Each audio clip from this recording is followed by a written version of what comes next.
Obrigado, obrigado. Bom, eu sou Sérgio, eu sou professor de Geografia aqui do cursinho e eu vou dar essa aula aqui para vocês sobre fluxos e redes, comunicação e transporte. Bom, a partir desses temas, vocês vão perceber que muitos deles, eles não são propriamente da geografia, mas eles se ligam muito com a geografia justamente por a geografia ela ter essa abordagem do espaço. A geografia, ela pensa como os diversos elementos do espaço interagem e um desses elementos, obviamente, o que mais muda o espaço é o ser humano. Então, eu vou tentar trabalhar vocês para criar essa noção de como entender, como interpretar essas formas de espaço e principalmente as cidades, que acabam sendo as questões mais cobradas em vestibulares. Bom, vamos lá. O fluxo, ele é o deslocamento, ele pode ser de pessoas, de matérias, informações, de diversas coisas. E o fluxo, ele tem uma origem e um destinatário. Ele sai de um ponto e ele vai para outro. Ele sai de um ponto do espaço e vai para outro ponto do espaço. O fluxo, ele é simples, ele é unidirecional. Você sabe de onde ele está saindo e para onde ele vai.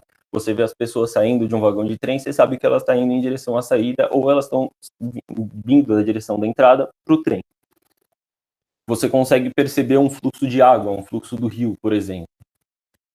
Porém, os fluxos, eles começam a se sobrepor e a se interligar. Eles criam os nós, que são esses pontos de conexão entre os fluxos, e grandes conjuntos de fluxo formam redes. As redes, elas podem ser de redes que geralmente compartilham semelhanças. Elas podem ser o espaço, elas podem ser o modo com o qual esse fluxo é conduzido. Por exemplo, uma rodovia. Podem ter diversos materiais sendo carregados, transportados, pessoas, animais andando por ali, mas o que coincide é o local, o espaço e a locomoção. Ali é um espaço de locomoção. Bom, as redes, elas são muito complexas, ainda mais quando a gente começa a pensar em cidades, nas quais são vários complexos de rede, um sobrepondo o outro. E nas cidades, os fluxos e as redes que mais se mostram, que mais trabalham e estudam, são, obviamente, a comunicação e os transportes. Bom, aqui eu vou trabalhar um pouquinho com vocês a evolução dos meios de comunicação. Justamente porque, quando nós pensamos na cidade, no espaço atual, às vezes a gente acaba desconsiderando a história desse local. E a história desse local é essencial para entender por que as coisas estão assim, por que as coisas se formam desse jeito, por que elas interagem desse jeito. Então vamos lá. O desenvolvimento dos meios de comunicação, primeiramente, a comunicação ela é uma atividade essencial para o ser humano, né? O ser humano ele necessita se comunicar com o outro, justamente por nós convivermos em sociedade. Então, a partir dessa comunicação, nós criamos meios melhores de se comunicar. Então, vamos lá. O primeiro é a pintura rupestre, no qual não tem um meio tecnológico, ele não desenvolveu uma tecnologia e nem, tipo, necessariamente um artefato. Você pode simplesmente pegar o dedo, passar em alguma coisa e escrever na parede. Aí nós passamos para a carta. A carta já necessita de uma tecnologia, porém não é uma tecnologia na qual o ser humano precisa trabalhar muito tempo, no qual tem muito investimento. Obviamente, fazer um papel é um negócio que é complexo, mas dá para imaginar como acontece, dá para você visualizar o que está acontecendo ali. E aí, o interessante também de notarmos a diferença de tempo entre esses pontos de revolução na comunicação. Como que isso se passa, como que tem essa diferença. Justamente por isso, a carta ela já necessita da tecnologia. O ser humano ele precisou criar essa tecnologia e a criação dessa tecnologia, principalmente no passado, demandava muito tempo, demandava muitas coincidências do acaso para, em um ponto específico do mundo, alguém desenvolver isso e isso se proliferar para toda a sociedade.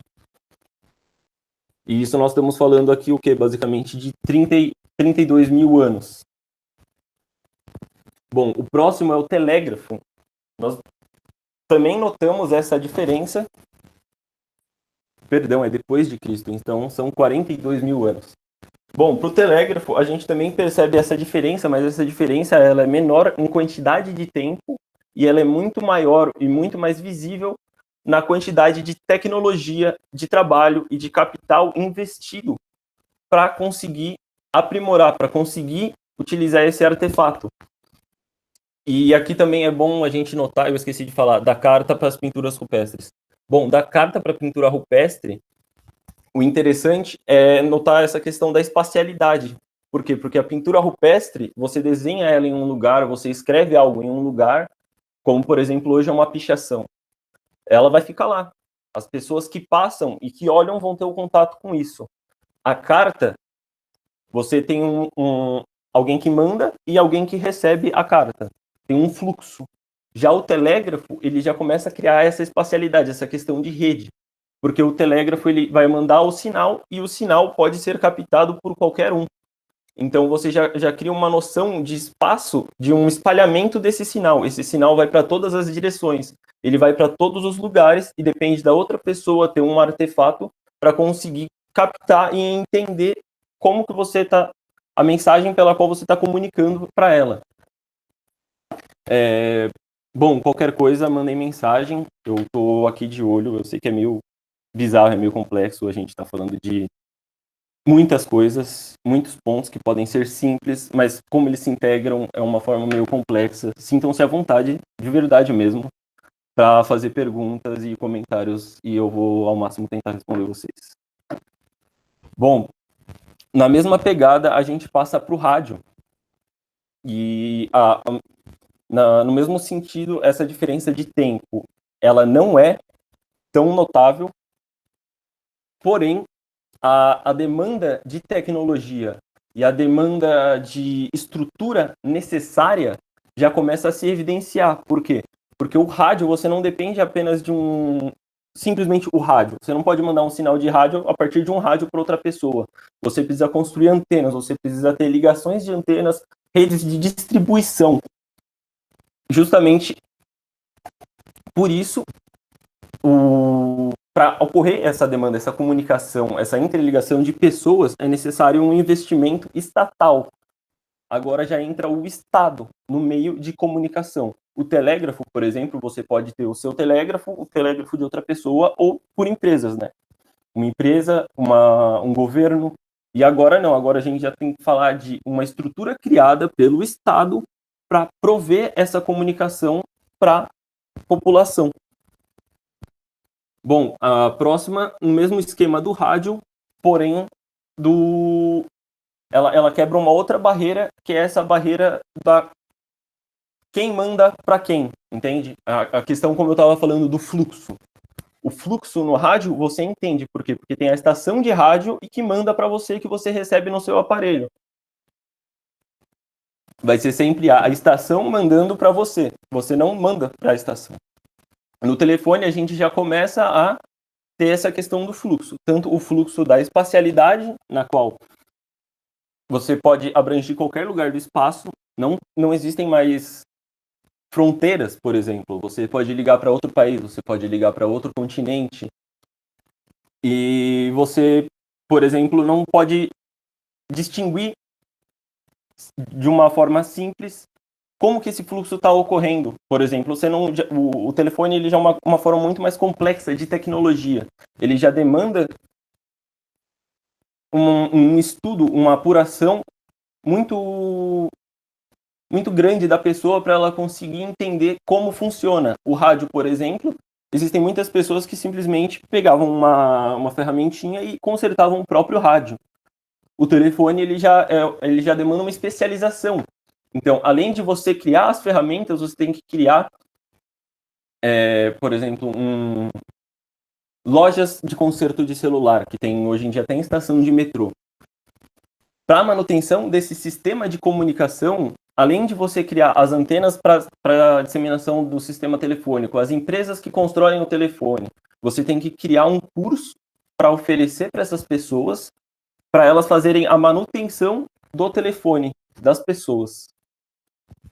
E um comentário que eu ia fazer em relação ao fluxo, que é você se comunica em tempo real com a pessoa. Você fala, ela responde, e ele é bilateral, você conversa com ela. Não é só uma pessoa mandando para outra.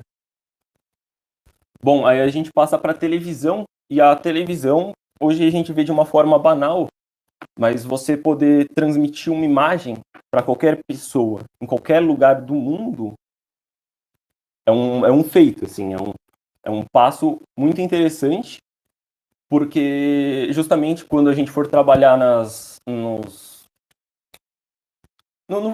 próximos slides da aula, vai ter mais questões sobre como que essas tecnologias elas mudam o espaço.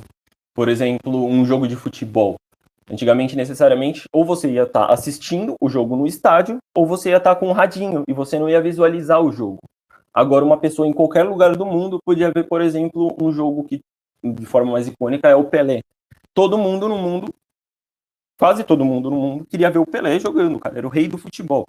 E agora você, em um outro lugar, você consegue escutar as pessoas que estão lá no lugar e assistir elas. E isso é uma quebra de uma noção de... Da mesma forma que tem a física em relação ao tempo, tem na geografia em relação ao espaço. Não sei se você consegue entender, como, por exemplo, no filme Estelar. Existem as barreiras do tempo e existem as barreiras de espaço.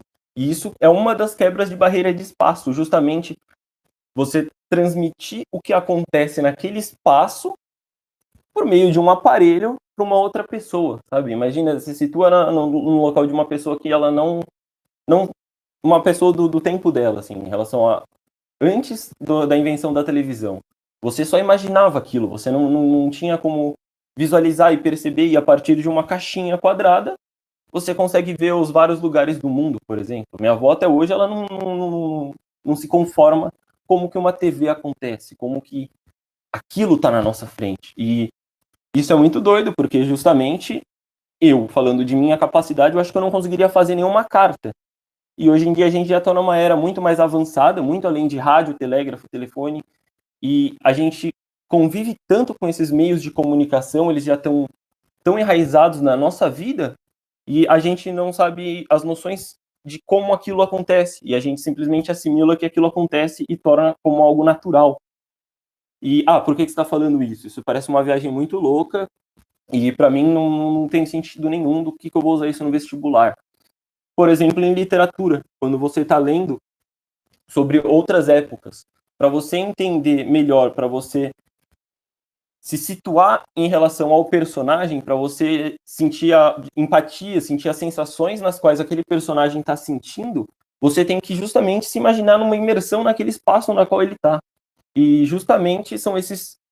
Eu justamente botei esses pontos aqui para ter essa noção espacial de tempo, né? Obviamente, espaço do tempo, para ter essa noção de como que as coisas se comportam, como que as coisas funcionam e como que o espaço acaba se tornando relativo dependendo do observador. Bom, o próximo passo a gente vai para o computador.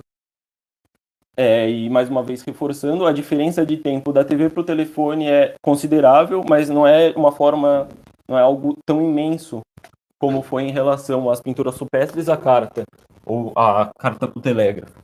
Bom, o computador, o importante de se comentar e de situar sobre ele é que ele não surge, todos os outros meios, basicamente, eles surgem como um fluxo, alguém mandando para alguém. Até o telefone, quando ele começou a ser fabricado, era um telefone ligando para o outro, não existia essa noção de rede.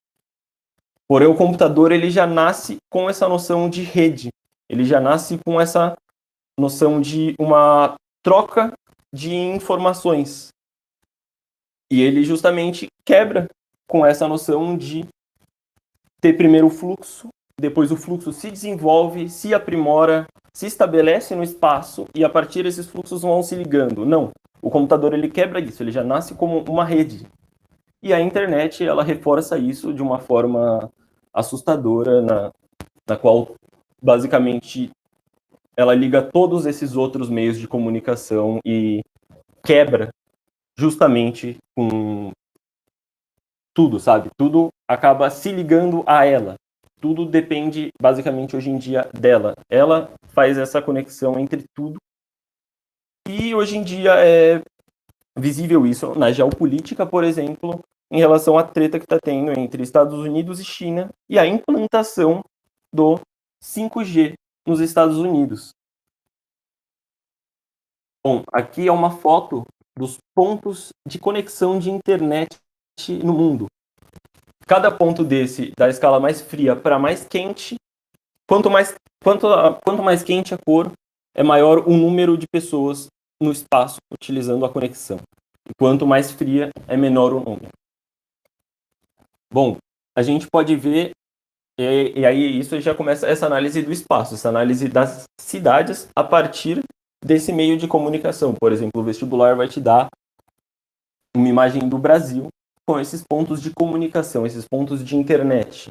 E vai te pedir para você fazer uma análise, por exemplo, do porquê o sertão, né, essa parte do interior do Brasil, ela tem essa diferença em relação à parte do litoral do Brasil. E aí você vai ter que fazer a conexão com história e explicar como que ocorre essa formação das cidades, desses polos de indústria e de habitação no litoral, e no interior eles não ocorrem ou eles ocorrem muito pouco. Entende?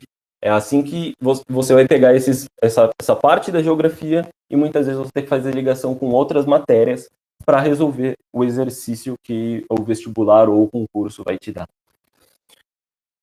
Bom, mas voltando em relação aos Estados Unidos e à China, o 5G ele é a internet para dispositivos móveis, justamente esses pontos de acesso de internet móvel.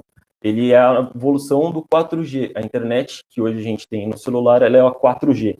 A 5G, ela é basicamente um aprimoramento, onde ela vai ter uma extensão maior a partir das antenas, ela vai ter um acesso mais rápido, uma velocidade de pesquisa e de busca muito mais rápida. E aí você se pergunta, bom, se é simplesmente um aprimoramento da internet que tem atualmente para celulares, por que está dando essa treta entre as duas maiores nações do mundo, as duas maiores nações do mundo, e eles estão numa guerra comercial? Bom, essa guerra comercial, ela acontece basicamente porque, para você fazer essa atualização nesse sistema de internet, você vai precisar substituir todas as partes das antenas que fazem essa disseminação desse sinal de internet. E, bom, isso exige uma tecnologia totalmente nova e muito mais cara. E eu peguei aqui um exemplo para vocês, por exemplo, um exemplo para dar para vocês. A internet 5G na Europa, sim, ó, esse pequeno espaço aqui, a Europa, vai custar para a implantação do 5G pela Huawei de 300 a 500 bilhões de dólares. 300 a 500 bilhões de dólares. E agora você imagina como, por exemplo, nos Estados Unidos, do que a gente vai estar falando. Bom, essa guerra comercial, ela ocorre, vamos voltar aqui para a imagem, basicamente por quê? Porque nós vivemos, obviamente, num sistema capitalista, no qual o objetivo é o lucro, e as pessoas buscam o lucro para as melhores condições de vida delas. Por exemplo, nas outras tecnologias, o telégrafo, por exemplo. Um cara da burguesia, ele tem o tempo livre e ele tem os estudos necessários e ele consegue desenvolver esse novo meio tecnológico. Já quando a gente se fala da internet 5G, por exemplo, você precisa de um Estado-nação que investe juntamente com uma empresa para conseguir desenvolver essa tecnologia e implementar essa tecnologia para um país inteiro. E isso envolve muitas pessoas, isso envolve muitos anos de pesquisa, pesquisa muito cara, muito material. E, como vocês viram, é uma quantidade absurda de dinheiro. E, de fato, hoje, os estados, eles basicamente servem para defender as grandes corporações e os grandes grupos nacionais nessa guerra que nós temos pós-globalização. Bom, vou dar uma saidinha aqui para ver se vocês estão me entendendo, ver se tem alguma pergunta aqui. Bom, nenhuma pergunta, eu vou crer que vocês estão entendendo. Então, vamos lá. Bom, voltando ao fluxo, por exemplo. O fluxo, aqui nós temos um mapa, aqui é a cidade de São Paulo. Esses outros pontos conectados à cidade de São Paulo são outras cidades que fazem parte da grande São Paulo. Esse é um fluxo muito mais fácil de se ler do que, por exemplo, aquele que eu mostrei para vocês de internet. Justamente porque aqui você vê que o fluxo, por exemplo, o fluxo azul, ele é o de entrada e o fluxo cinza é o de saída. E esse aqui é um movimento que nós chamamos de movimento pendular. Movimento pendular, no qual as pessoas saem de outras cidades e vão, por exemplo, para São Paulo para trabalhar, e no mesmo dia, no fim do expediente, elas retornam para sua cidade. Aí, esse é um exemplo muito comum que cai em diversos exercícios. Perdão, que cai em vários vestibulares e em vários concursos. Porque é algo que está presente no nosso dia a dia, está presente na maior cidade e em todas as outras capitais do país. E você tem que fazer essa análise justamente do ponto de saída e o ponto de entrada. Aqui nós não estamos trabalhando, tem o conceito de rede, mas você consegue trabalhar de uma cidade para outra com o sentido de fluxo, o fluxo de entrada e o de saída. E justamente São Paulo, quando você liga isso a São Paulo, cria o conceito de rede, porque existem vários pontos de entrada e saída. E uma outra cidade menor não, é um ponto de saindo para São Paulo e voltando de São Paulo. Vocês conseguiram entender essa diferença entre a criação do fluxo, como se a gente analisasse a partir de uma cidade pequena? Nós temos um fluxo, e a partir de uma cidade grande já cria essa noção de rede.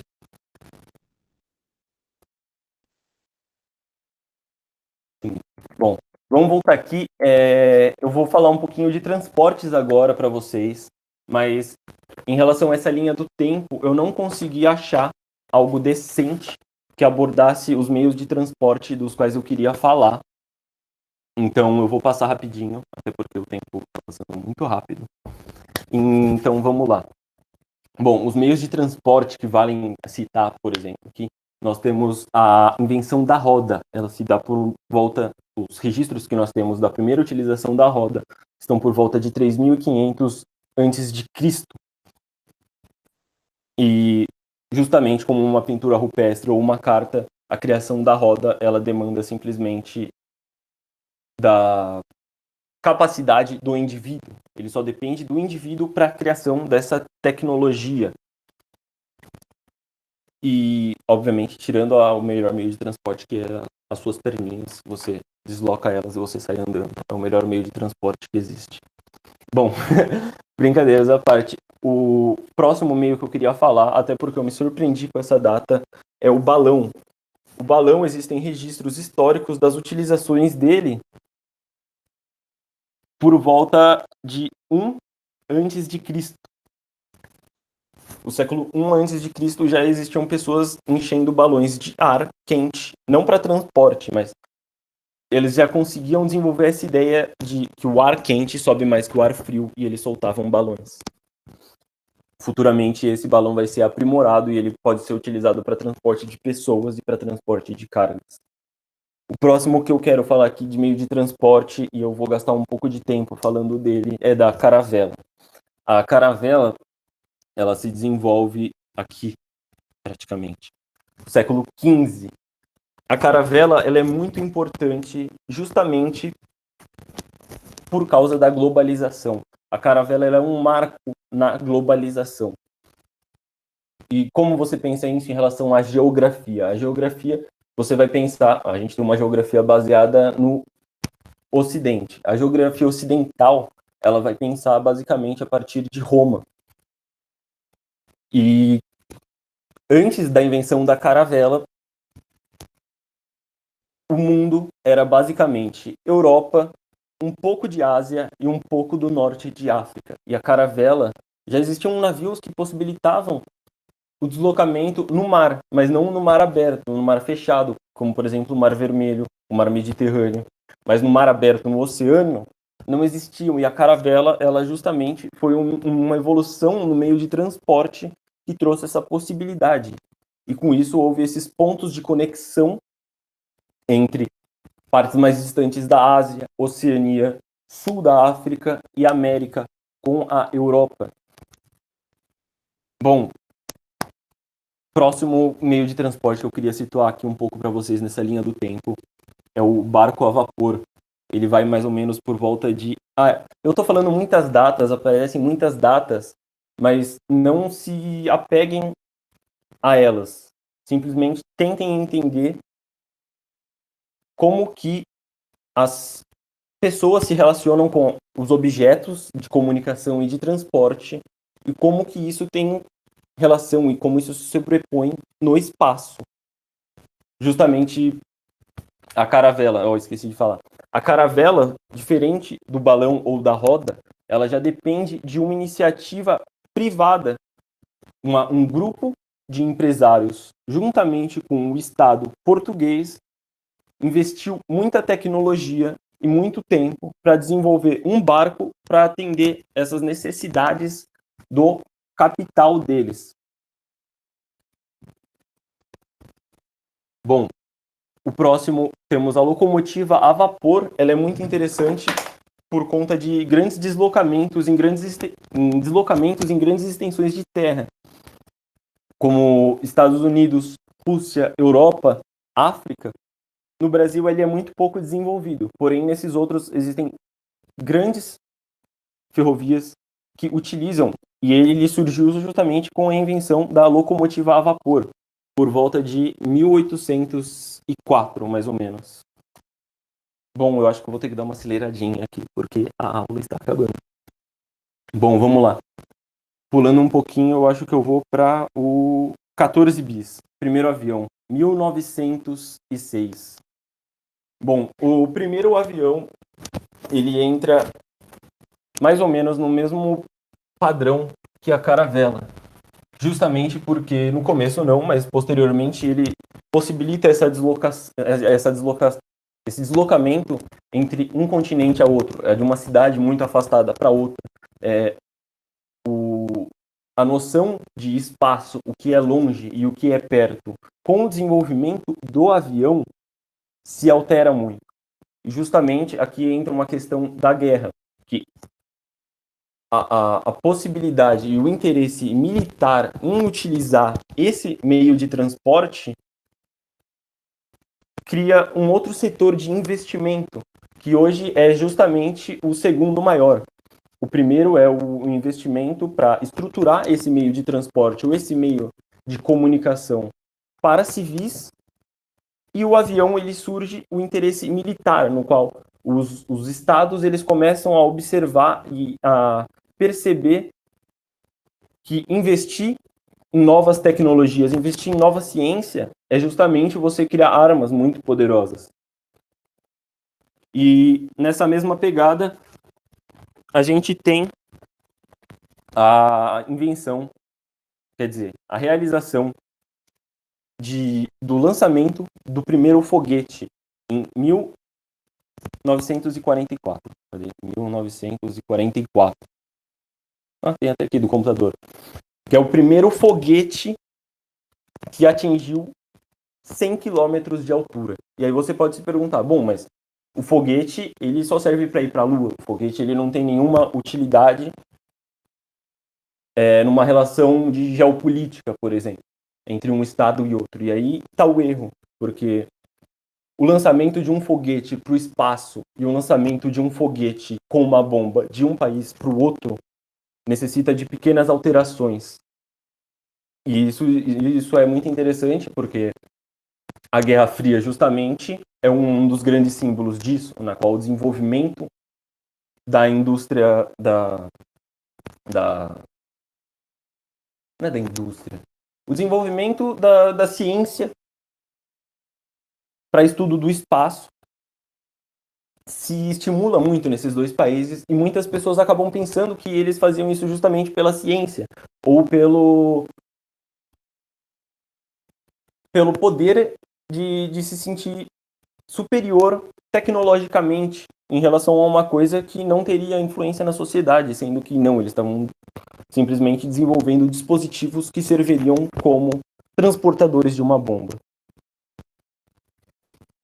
E, bom, agora eu quero mostrar umas coisinhas aqui para vocês e eu vou falar mais agora de cidades e como que as cidades se transformam, como que as cidades lidam com esses meios de comunicação e com esses meios de transporte. Bom, aqui nós temos Paris, o Arco do Triunfo, a Torre Eiffel, e aqui você pode ver a disposição de ruas e de prédios desse principal, um dos principais pontos de Paris. E interessante de analisar nessa fotografia, por exemplo,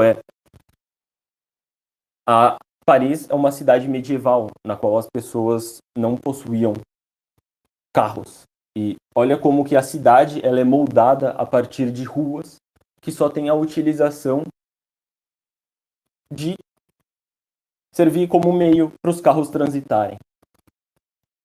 Bom, a Paris era uma cidade medieval na qual as pessoas simplesmente se transportavam a pé ou por carroças pequenas.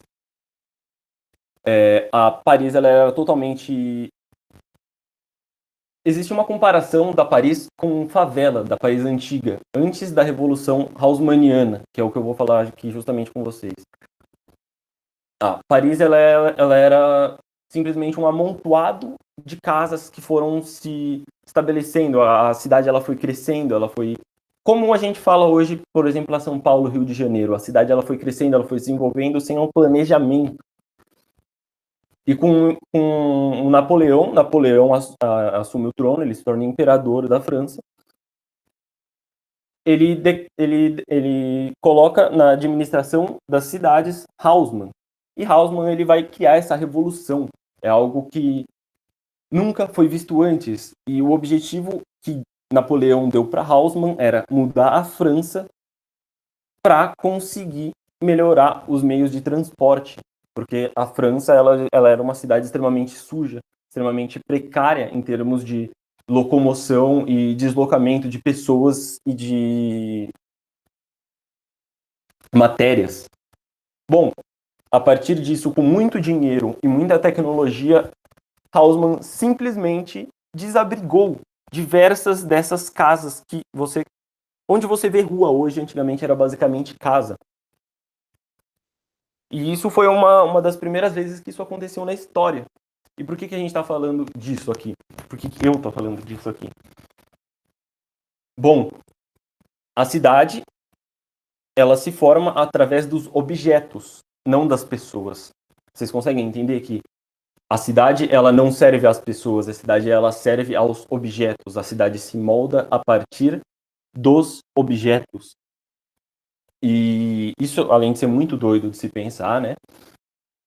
É muito interessante porque a partir do momento em que você vai mudar as pessoas de local, que você vai utilizar daquele terreno que era dela, você vai ter que deslocar ela para outros lugares. E isso parece muito simples, muito fácil. Porém, como vocês sabem, o ser humano ele tem um lado muito mau por diversas vezes e ele se utiliza disso para interesses de empresas e para interesses políticos. E aí eu vou abordar dois temas muito frequentes da geografia aqui com vocês, que é a gentrificação e a especulação imobiliária. Bom, a gentrificação, apesar de ter um nome estranho, ela é muito simples de se entender.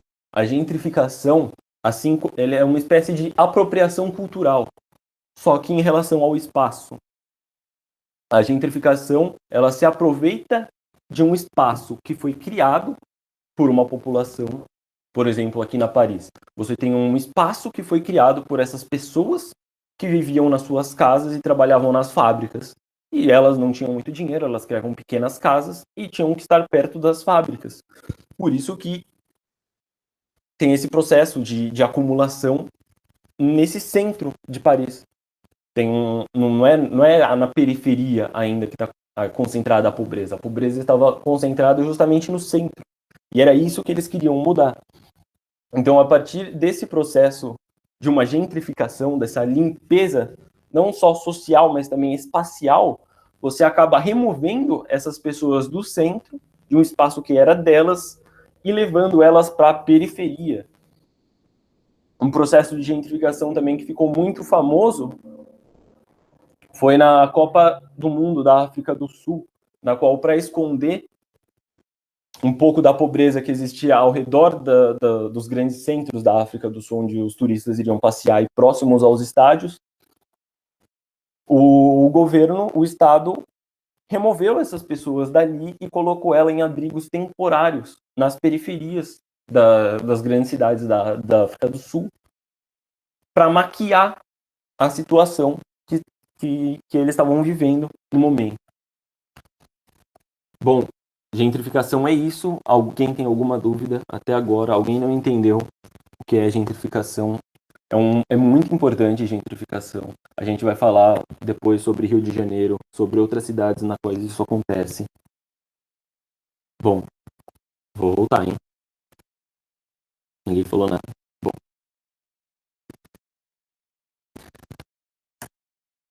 Agora eu vou falar um pouquinho sobre especulação imobiliária. Como que ocorre a especulação imobiliária?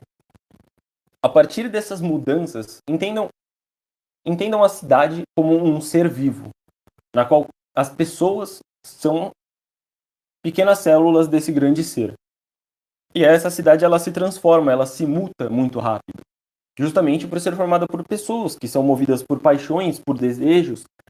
E nesse processo de mutação da cidade, grandes construtoras e grandes grupos de investimento enxergaram uma margem para ganhar muito, muito dinheiro. Justamente por isso. Vou explicar para vocês. No processo de transformação da cidade, existe a valorização e a valorização de diversos bairros. Por exemplo, o centro da cidade de São Paulo. Já foi a zona mais cara de São Paulo e ainda é uma das zonas mais caras de São Paulo. Porém, tem prédios em zonas muito importantes da cidade de São Paulo que estão abandonados, que estão simplesmente largados. E esses prédios são comprados por essas empresas e essas empresas começam a fazer mudanças nos projetos de administração da cidade, influenciando prefeitos e vereadores para favorecer para devolver a vida, para devolver o comércio, para devolver as pessoas a essa região que antigamente estava morta. Que é justamente o embate que tem hoje no centro, e é por isso que grandes mídias e grandes empresas fazem o que fazem contra o MTST. Bom, não vamos entrar em termos de MTST aqui porque o tempo está curto. Bom, a especulação imobiliária é isso, é você comprar uma área e justamente você especular em cima dela, você visando simplesmente o lucro, influenciar a vida de pessoas que estão ali em volta. Você mudar, por exemplo, uma pessoa que tem um comércio e ela cria um comércio num bairro médio. E por especulação imobiliária, por interesses dessas corporações, muitas vezes esse bairro ele sobe muito o custo de vida ou ele abaixa muito o custo de vida. E por isso que a especulação imobiliária, se você for pensar em um termo liberal, não teria problema nenhum. Mas se você for pensar de um visto humano, na qual a vida das pessoas está sendo mudada justamente, somente pela justamente, putz, tá vendo? A vida das pessoas está sendo afetada só com a justificativa de se gerar mais dinheiro para empresas e corporações que já são extremamente ricas, é algo incabível, sabe? E é algo que acontece em diversas regiões. Eu acho que num momento futuro, eu acho que vai ter uma aula de revisão, eu vou trazer os principais pontos de São Paulo e do Rio de Janeiro em que isso ocorre. Eu vou passar porque tem outras coisas que eu quero falar. Bom, esse aqui é Rio de Janeiro pré-reforma do Passos. Pé a bota abaixo. Bom, O bota abaixo foi uma reforma que ocorreu na cidade do Rio de Janeiro, capital, no mesmo sentido de Paris, porque a cidade do Rio de Janeiro, com as suas indústrias no centro, que eram o principal motor da cidade, pós Primeira Revolução Industrial, tinha um adensamento principalmente de cortiços, como esse que a gente está vendo, em grandes regiões centrais, que eram justamente aonde empresas, grandes comerciantes e até mesmo o Estado gostaria de dar um outro sentido para esse local. E, bom, não preciso nem falar quem que acabou se dando bem e se dando mal nessa história.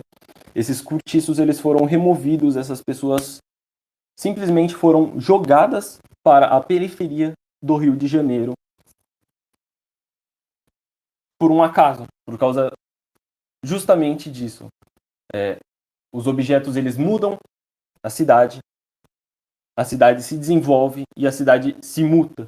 E nessa mutação da cidade, nessa mudança de sistema que ocorre na cidade, as pessoas que sofrem as consequências, as pessoas que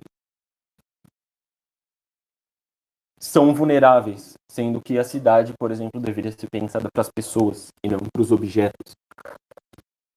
Mas voltando aqui, no bota abaixo, essas pessoas elas foram retiradas desses cortiços, esses cortiços foram demolidos com a alegação de melhorias em infraestrutura, como água, esgoto, eletricidade e criação de uma zona econômica mais bonita. E essas pessoas foram largadas para a periferia do Rio de Janeiro e é justamente nesse momento em que ocorre uma intensificação massiva do processo de favelização nos morros do Rio de Janeiro. Aqui é uma foto para você comparar como que a reforma de Haussmann na França influenciou essa mesma reforma do Passos aqui no Rio de Janeiro. Bom, da direita a gente tem a Avenida Rio Branco, em 1920, e na esquerda a gente tem a Champs-Élysées da França, em 1900. Um desenho, na verdade, né, não uma fotografia. E nessa foto, você percebe a semelhança desses processos, como esse processo se repete, como que já passando por um processo de globalização, na qual eu falei que tem seu principal início com a caravela, tem esse fluxo e essa rede não só de dinheiro, não só de matérias, mas também de cultura. Por que elas são tão semelhantes? Justamente por isso, por ter uma cultura, a cultura da França, a cultura europeia, apesar de ter raízes aqui na cidade de no Brasil em si, mas principalmente São Paulo, Rio de Janeiro, muito forte. Por que essa reforma foi justamente pensada, idealizada para ser um plágio, ser uma cópia até mal feita do Rio de Janeiro? Justamente por esse processo de dominação cultural. E aí a gente já entra num outro processo que é não só a dominação, existem vários tipos de dominação, quando a gente pensa em geopolítica, como, por exemplo, dominação militar, dominação por capital ou dominação cultural, que é justamente o que a gente está vendo aqui. Uma reforma que afetou a vida de milhares de pessoas foi totalmente influenciada por um processo ela sofre impactos justamente dessa dominação cultural. Eu espero que vocês tenham entendido. Eu vou ver aqui para ver se eu acabei me perdendo um pouco nas minhas falas. Eu espero que vocês tenham entendido. Se vocês tiverem com alguma dúvida em relação ao que eu já falei, eu vou fazendo um resuminho aqui. Caso vocês queiram fazer uma pergunta, eu vou dar um tempinho para vocês fazerem uma pergunta. Bom, então vamos lá. Os fluxos se criam, geram-se as redes. Essas redes se sobrepõem de diversas formas na cidade. E a partir da cidade, com as pessoas, a gente faz essa análise para entender o contexto histórico, tecnológico, científico e cultural e analisar esse espaço. Pode ser um espaço qualquer, do qual você vai olhar. Bom, nenhuma dúvida. Bom, eu vou mostrar aqui para vocês. Esse aqui, galera, o Google Earth, ele tem a opção de mostrar noite.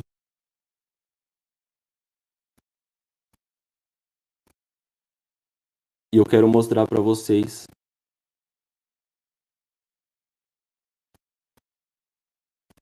justamente como é possível ver esse processo de criação de fluxos e redes por meio desse sistema. Bom, aqui eu espero que vocês estejam vendo a setinha do meu mouse. Você vê essa criação desses fluxos de distribuição de energia e como que as cidades se conectam. Você consegue perceber essa conexão espacial entre as cidades por meio da distribuição de energia. E agora vocês, espero que vocês estejam vendo bem, dá para notar como que é bizarro esse processo de ocupação apenas do litoral do Brasil. Amazonas aqui. E justamente a partir desses sistemas e dessas redes de distribuição, você tem que fazer análises ligadas, por exemplo, pode ser a literatura, pode ser a física, a matemática, a história, e você tem que saber interpretar, saber se situar, não só no espaço, no local, por exemplo, o Brasil agora, mas pode ser uma pergunta em relação ao Brasil durante o processo na época do São Paulo. São Paulo na época da produção de café. Se eu não me engano, foi uma questão do ano retrasado, na qual você tinha que explicar o desenvolvimento da malha ferrífera em São Paulo e por que essa malha atendia não a distribuição de pessoas, mas sim a atender essa distribuição, essa locomoção dos grãos de café da cidade de São Paulo e das outras cidades ao redor para o Porto de Santos. Existem vários meios de se abordar essa questão, acabou ficando muito extenso para essa pequena aula. Mas eu vou tentar abordar o máximo de possibilidades, coisas que eu já vi caírem no vestibular e mostrar para vocês. Bom, prestem atenção no Brasil, como esse processo, como eu falei, de colonização e de ocupação apenas do litoral é evidente. Existem exercícios que pedem para você fazer comparação com os Estados Unidos. E os Estados Unidos, eles já têm esse processo de integração, esse processo de ocupação e distribuição para o interior. E aí você vai ter que fazer conexão com a história dos Estados Unidos em relação à marcha para o oeste. Eu não sei se vocês tiveram isso. Bom, nenhuma pergunta. Então vou voltar. Se vocês já tiveram isso em história, mas eu vou voltar possivelmente na aula com revisão para abordar mais temas com vocês, para fazer essa contextualização para vocês conseguirem resolver esses tipos de exercício mais complexos, que não abordam simplesmente o conteúdo, e sim para você fazer uma análise de espaço e de sociedade. Bom, outra coisa que eu queria mostrar para vocês é em relação à China, justamente porque a gente estava falando dessa guerra comercial entre China e Estados Unidos. Sim, diferente do mapa cortado, se você atravessar o oceano, você dos Estados Unidos vai para a China. Bom, da China, o que eu queria mostrar para vocês é justamente um processo de ocupação, que acaba sendo um meio termo em relação aos Estados Unidos e o Brasil, que tem, vocês conseguem observar aqui a China, tem esse processo muito forte de ocupação do litoral, mas um pouco semelhante ao dos Estados Unidos, tem esse processo de ocupação do interior, do sertão. Porém, não é totalmente. Aqui é a zona rural da China, a zona no qual não acaba tendo essa necessidade, esse desenvolvimento de tecnologias que fornecem iluminação.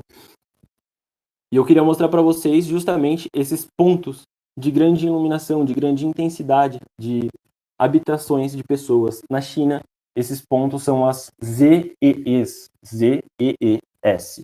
São as zonas econômicas especiais. São zonas de desenvolvimento que o Estado chinês cria. Ele seleciona partes do seu território e ele, com deslocamento de grandes capitais e de pessoas, ele vai alterando os seus espaços de uma forma planejada. Obviamente que nada é tão simples e tão lindo. Muitas pessoas são retiradas de suas casas, muitas pessoas são separadas de sua família, porque essas pessoas que são retiradas para proporcionar, para possibilitar esses processos de adaptação urbana que eles fazem, reconstruções, instalações de zonas portuárias, instalações de zonas industriais, afetam milhares e milhares de pessoas. E, bom, essas zonas econômicas, elas são os principais polos de habitação, industrialização e de comércio da China. Espero que vocês estejam conseguindo ver aqui a Coreia e aqui o Japão. Bom, falar um pouquinho sobre o que mais temos aqui. Bom, eu acho que dos slides era basicamente isso que eu tinha para mostrar para vocês. Eu vou caprichar um pouquinho mais na China, então, que eu queria falar em relação à China. Que é por que esse processo de adaptação do território na China é diferente desses processos de adaptação do território como ocorreu no Rio de Janeiro e como ocorreu na França. Bom, a China é um governo centralizado e na China não existe a ideia de propriedade privada. As pessoas compram, elas alugam a posse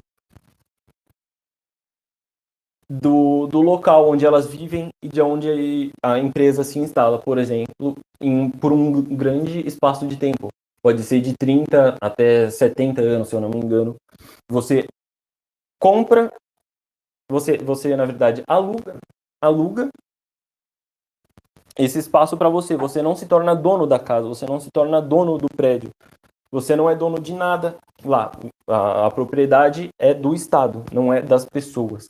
E isso é o maior facilitador desse processo, porque você distribui as pessoas ao longo do seu território, você vai relocando essas pessoas e você vai, ao invés de você tomar a casa ou você pagar essa indenização para a pessoa para você poder tirar a casa dela lá e, por exemplo, construir uma rua, você espera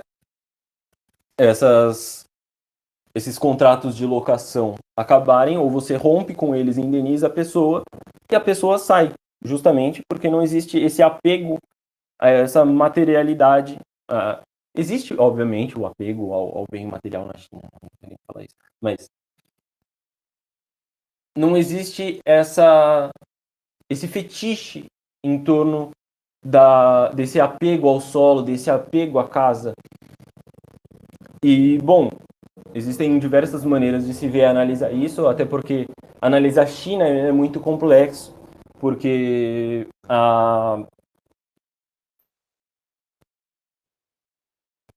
qual é a palavra? Me fugiu a palavra. Porque a mídia não é livre na China. A mídia ela é controlada pelo Estado, como internet, jornais, revistas. A China controla esses meios de comunicação.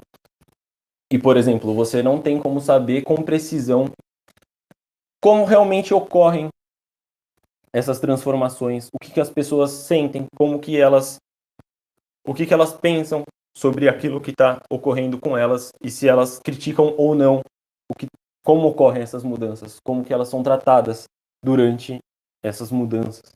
Coisas que a gente tem relatos, por exemplo, da França e do Rio de Janeiro, quando ocorreram essas mudanças, essas revoluções urbanas. E, putz, deu meu tempo, mas eu só quero mostrar mais uma coisinha aqui para vocês, justamente para mostrar essa disparidade, essa complexidade em relação aos fluxos e redes. Esse aqui é um site em que você consegue ver todos os voos que estão ocorrendo agora no mundo. E, bom, quando você pensa num avião saindo do Brasil e indo para os Estados Unidos, você tem um fluxo, você consegue enxergar isso e analisar isso de uma forma simples, porque está indo para os Estados Unidos, ele vai voltar dos Estados Unidos para cá com outras pessoas. Porém, quando a gente pensa numa rede de deslocamento, como por exemplo, o de transporte, como é da indústria, como é da indústria de transportes aéreos, olha os Estados Unidos, como é que fica quando você coloca. Meu computador nem aguenta carregar.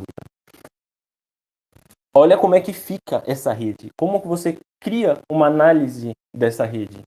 Como que você controla essa rede, por exemplo, o atentado de 11 de setembro. Então, é muito difícil você controlar uma rede tão grande. Você analisar, você identificar pontos frágeis nessa rede.